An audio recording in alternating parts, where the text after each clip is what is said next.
Tuvugishije ukuri nawe uramaze kumva irya mvugo ngo abarundi ntibasoma.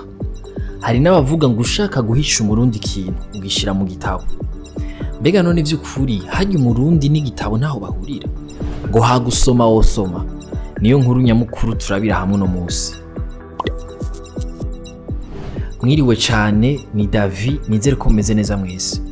Mwigisha Sebastien ntaho yahoze atwara ikigo cyo guteza imbere ivyo gusoma ibitabo mu Burundi, Sebulac, ubu ari cegera c'umuvugizi w'umukuru w'igihugu, agira ati gusoma ibitabo mu Burundi ntibicitaweho. Ngo kera baciga hariho ibitabo wategerezwa kuba barasomye bivanye n'umwaka wigamo. Nk'akarorero ngo ntiwava mu windwi utarasoma Aladdin ou la lampe merveilleuse. Mu w'umunani wategerezwa kuba warasomye n'imiburiburi ibitabo vya Ousmane Sembène. Yarongeye ko kandi ati abo bavuga ngo basomera ibitabo ku matelefone, ariko gusoma ibitabo mu matelefone ntibizokwigera bisubirira akanovera k'ibitabo vy'impapuro, rwaruka ntiruhendwe.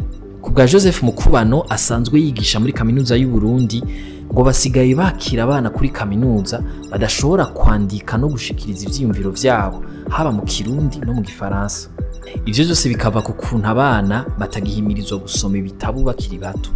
Kubwa Jeanne d'Arc Nduwayo arongoye ishirahamwe ry'abanditsi b'Abarundi, ngo kugira habe gukunda gusoma mu gwaruka uruhara rw'abavyeyi n'intangere. Akarorero ko gukunda gusoma ibitabo abana bategerezwa kugakura ku bavyeyi. Umwana akuze atabona igitabo mu nzu, atigera nabona umuvyeyi wiwe asoma igitabo, biragoye ko nawe abikunda kuko nahaba yarabibonye. None bipfira hehe? Icambere co ngo harya mu Kirundi gusoma bisigura vyinshi, uba warubizi? Kazinduzi yanditswe na Rodegem itanga isiguro zitanu zo gusoma. Gusoma ivyanditse, gusoma gacupa, gusoma bisigura kandi uburyo bwo kuramukanya bita gusomana, gusoma nturi bisigura gutwagwa n'amazi, no gusoma ishapure ku bakatolika. Afatiye ku nsiguro z'iryo jambo gusoma, Joseph Butoyi umwanditsi w'Umurundi avuga ko yasanze abarundi benshi bakunda gusoma gacupa gusumba gusoma ibitabo. Yamara kuvuga ko Umurundi adakunda gusoma ibitabo, rimwe na rimwe harimo kwihenda. Muti gute? Emmanuel Bamporiki, umusomyi w'ibitabo, abona ko imbere yo kuvuga ko abarundi badasoma, twobanza tukaraba ko abarundi boba baronka ivyo basoma bifitanye isano n'ivyo babayemo. Mu kiyago catunganijwe n'ishirahamwe ry'abanditsi ABPL kuri Institut Français du Burundi mu kwa kane k'umwaka uheze, harashikijwe ivyiyumviro bitandukanye kuri iyo ngingo. Perezida Sylvestre Ntibantunganya yameze nk'uja muri iyo nzira, afatira ku gihe yari akiri umumenyesha makuru arongoye uruganda rw'ikinyamakuru L'Aube de la Démocratie. Ngo ico gihe yaguma aronka abamuhamagara bamubaza ryari ikindi kinyamakuru kizoja habona, kandi ko mu mwanya muto baba bahejeje gusoma icasohotse. Hari umwanditsi wa Yaga agira ati nimba abarundi badakunda gusoma hari ico bivako. Ngo kuva kera ubumenyi mu Barundi bwatangwa biciye mu kubwirwa ivya kera ku munwa aho kwandika, vyitwa tradition orale. Muti noneho kugwiki kugira ibintu bihinduke abarundi bakunde gusoma ibitabo gusumba gacupa. Konsili Bigirimana, umwanditsi akaba n'umwigisha muri kaminuza y'u Burundi, asaba abanditsi kwandika mu Kirundi kugira basomwe cane. Kuri ico ciyumvira umusomi Salvatore Niyonizigiye abona ko atari ugutamira amasoro. Agira ati amasaha ikirundi gifise mu mashuri ni make cane. Kugira ico cifuzo gishikweko bisaba ko n'amasaha agwizwa abantu bakamenya ikirundi.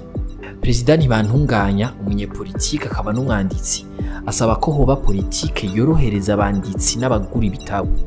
Ico ciyumvira gihuriza ko na Lionel Ntasano, ubundi mwanditsi, asaba ko amatagisi asabwa ku bitabo n'ibijanye navyo yokugwa. Jeanne d'Arc Nduwayo arongoye ishirahamwe ry'abanditsi b'Abarundi, asaba leta kubashigikira ibitabo vyabo bishigwe mu vyigishwa mu mashuri, binagwizwe muri ya mazu y'ibitabo vyo ku makomine CRAC. Kubwa Sebastien ntaho ngo hari hakwiye ikigwa ca lectologie co guhigisha ibijanye n'ubuhinga bwo gusoma, kuko navyo birikwa. Bibiliya ntisomwa kumwe n'igitabo kindi gisanzwe, ibitabo bigira ubutandukane. Dutandukira inkuru ngufi nazo. Leta zunze ubumwe za Amerika zibona ko abarongoye ibihugu vy'u Burundi n'u Rwanda bakwiye gusubira kwicara bakaganira ku vyotuma ivyo bihugu vyongera kugiriranira umubano mwiza. Nkuko tubisoma ku rubuga Facebook rwa Radio Isanganiro, ivyo bivugwa n'ujejwe ibikorwa mu buserukizi bwa Leta Zunze Ubumwe za Amerika mu Burundi, aho yari karishura ku bibazo vy'abamenyesha makuru ku musi w'ejo wa kane 23 Rusama. Keith Gilges yibutsa ko imigenderanire myiza hagati y'ibihugu bihana imbibe ituma bifashanya mu iterambere. Megawatts 20 z'umuyaga nkuba zitangwa n'urugomero rwa Kabu 16 ngo zigiye gutangura gukoreshwa kuva mu ndwiza. Vyavuzwe na Regideso ibicishije ku rubuga rwa X. Hari nyuma yaho umuyobozi wa Regideso agendeye urwo rugomero mu gitondo cyo kuri uyu wa gatanu. Ihiganwa Umwuga Award rifashwe mu mugongo n'ubushikiranganje bw'indero bufadikanije n'ubujeje urwarukana akazi hamwe na Enabel na CFCIB ryaraye ritangujwe ku ncuro ya kabiri kugwaruka. Kwiyandikisha vyatanguye kuri uyu wa gatanu bikazomara imisi 30 gusa. Ku badafise ubushobozi bwo kwiyandikisha baciye ku matelefone yabo, mu ntara zose hazoba hagenewe gufasha abanyamwuga biciye ku murongo uzotangwa ku buhinga bwa none. Twomenya ko mu Burundi amashure n'ibigo vyigisha imyuga kiri make cyane, kuko mu gihugu cose hari 188 akukira leta na 18 yabigenga gusa. Mwakoze kudukurikirana, aya makuru muyasanga ku mbuga za Yaga na Iris News, ahanje tuzosubira kuwa mbere.